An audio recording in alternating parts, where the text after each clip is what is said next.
Islamic facts 313 کے ناظرین کو خوش آمدید۔ آج ہم آپ کے لیے اہل بیت اطہار کی سیرت کا ایک نہایت ایمان افروز واقعہ لے کر حاضر ہیں۔ یہ واقعہ ہے پانچویں امام حضرت امام محمد باقر علیہ السلام کے ایک عظیم معجزے کا۔ یہ وہ امام ہیں جنہوں نے علم کے دروازے کھول دیے اور باطل کے اندھیروں میں حق کی روشنی پھیلائی۔ آج کا یہ واقعہ صرف ایک کرامت نہیں بلکہ صبر، یقین اور اللہ پر کامل بھروسے کی زندہ مثال ہے۔ آئیے دل و دماغ کو حاضر کریں اور اس روحانی سفر کا آغاز کریں۔ پانچویں امام حضرت امام محمد باقر علیہ السلام کا معجزہ۔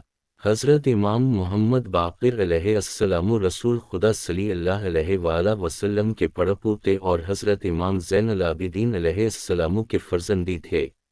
آپ کی ولادت مدینہ منورہ میں ہوئی۔ آپ کا لقب باقر العلوم تھا، یعنی علم کو چیر کر اس کے اسرار ظاہر کرنے والا۔ یہ لقب آپ کو کسی انسان نے نہیں دیا بلکہ آپ کی علمی عظمت اور روحانی مقام نے خود یہ پہچان بنا دی۔ امام محمد باقر علیہ السلام کا دور ایک نہایت سخت اور آزمائشوں سے بھرا ہوا زمانہ تھا۔ بنی امیہ کی حکومت تھی، ظلم، ناانصافی اور جبر عام تھا۔ حکمران اہل بیت سے خوفزدہ تھے کیونکہ لوگ ان کے علم اور کردار سے متاثر ہو رہے تھے۔ اسی لیے امام پر نظر رکھی جاتی تھی اور ہر موقع پر انہیں کمزور کرنے کی کوشش کی جاتی تھی۔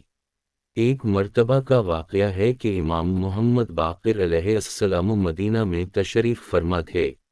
اسی دوران شام کے بادشاہ ہشام بن عبد الملک کو خبر ملی کہ مدینہ میں ایک ایسی شخصیت موجود ہے جس کی طرف لوگ علم اور ہدایت کے لیے رجوع کر رہے ہیں۔ ہشام کو یہ بات سخت ناگوار گزری۔ اس نے سوچا کہ اگر امام کی مقبولیت اسی طرح بڑھتی رہی تو اس کی حکومت کے لیے خطرہ بن سکتی ہے۔ چنانچہ ہشام نے امام محمد باقر علیہ السلام کو شام بلوا بھیجا۔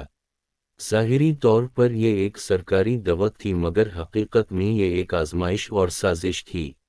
امام نے اللہ پر بھروسہ کرتے ہوئے یہ سفر قبول کیا۔ جب امام شام پہنچے تو دربار میں پہلے سے علماء، سردار اور درباری موجود تھے۔ ہشام نے امام کو دربار میں داخل ہوتے ہی حقیر سمجھنے کی کوشش کی۔ اس نے امام کو کسی خاص عزت کے بغیر ایک طرف بٹھا دیا۔ پھر اس نے درباری علماء کی طرف دیکھا اور کہا کہ اگر یہ شخص واقعی علم کا دعویدار ہے تو اس سے سوال کرو۔ درباری علماء نے مشکل اور پیچیدہ سوالات کرنے شروع کیے۔ یہ سوالات تورات، انجیل، فلسفہ اور شریعت سے متعلق تھے۔ ان کا مقصد امام کو لاجواب کرنا تھا۔ لیکن جیسے جیسے سوال ہوتے گئے ویسے ویسے امام محمد باقر علیہ السلام کے جوابات سن کر سب حیران ہوتے گئے۔ امام نہ صرف قرآن و حدیث سے جواب دیتے تھے بلکہ سابقہ آسمانی کتابوں کے حوالے بھی پیش کرتے تھے۔ آپ کے انداز میں نہ غرور تھا نہ سختی، بلکہ علم، حکمت اور یقین کی خوشبو تھی۔ یہ منظر دیکھ کر ہشام کے دل میں حسد کی آگ بھڑک اٹھی۔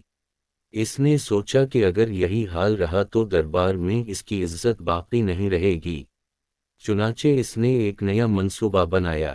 ہشام نے تیر اندازی کا مقابلہ رکھوایا۔ اس نے امام سے کہا کہ تم بھی حصہ لو۔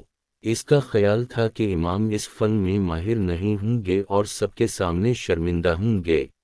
امام محمد باقر علیہ السلام نے فرمایا کہ میں اس فن میں زیادہ ماہر نہیں ہوں۔ لیکن ہشام کے اصرار پر امام نے کمان ہاتھ میں لی۔ جب امام نے پہلا تیر چلایا تو وہ بالکل نشانے پر جا لگا۔ دوسرا تیر پہلے تیر کے درمیان میں لگا، پھر تیسرا تیر دوسرے تیر کو چیرتا ہوا نشانے میں پیوست ہو گیا۔ اس طرح امام نے مسلسل تیر چلائے اور ہر تیر پچھلے تیر کو چیرتا چلا گیا۔ پورا دربار سناٹے میں آ گیا۔ لوگ حیرت سے ایک دوسرے کو دیکھنے لگے۔ یہ صرف مہارت نہیں تھی بلکہ اللہ کی طرف سے عطا کردہ کرامت تھی۔ ہشام کا چہرہ غصے سے سرخ ہو گیا۔ وہ سمجھ گیا کہ یہ عام انسان نہیں بلکہ اللہ کا خاص ولی ہے۔ لیکن تکبر نے اسے حق قبول کرنے سے روک دیا۔ یہ معجزہ دراصل امام محمد باقر علیہ السلام کے روحانی مقام کا اظہار تھا۔ اللہ نے یہ دکھا دیا کہ جو اس کے منتخب بندے ہوتے ہیں وہ ہر میدان میں اس کی مدد سے کامیاب ہوتے ہیں۔ اسی سفر کے دوران ایک اور واقعہ پیش آیا۔ شام میں ایک عیسائی عالم تھا جو اپنے علم پر بہت ناز کرتا تھا۔ وہ کہتا تھا کہ مسلمان علماء میرے سوالات کا جواب نہیں دے سکتے۔ جب اس نے امام محمد باقر علیہ السلام کے بارے میں سنا تو اس نے مناظرہ کی خواہش ظاہر کی۔ مناظرہ شروع ہوا۔ عیسائی عالم نے قیامت، روح اور جنت و دوزخ کے بارے میں سوالات کیے۔ امام نے ایسے دلائل دیے کہ عیسائی عالم پر حق واضح ہو گیا۔ وہ بے اختیار کہہ اٹھا کہ اگر دین حق ہے تو یہی ہے۔ یہ سن کر بہت سے لوگ متاثر ہوئے۔ کچھ نے دل میں حق کو پہچان لیا۔ یہ بھی امام کا ایک روحانی معجزہ تھا کہ دلوں کو بدل دینا۔ امام محمد باقر علیہ السلام کے معجزات صرف ظاہری کرامات تک محدود نہیں تھے۔ سب سے بڑا معجزہ آپ کا علم اور کردار تھا۔ آپ نے ایسے شاگرد تیار کیے جنہوں نے بعد میں دین کو زندہ رکھا۔ آپ کا علم ایسا تھا کہ لوگ دور دور سے مسائل پوچھنے آتے۔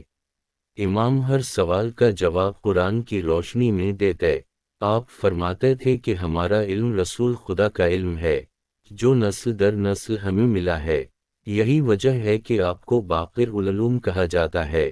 آپ نے علم کے بند دروازے کھول دیے، جعلی روایات کا پردہ چاک کیا، اور اسلام کو اس کی اصل صورت میں پیش کیا۔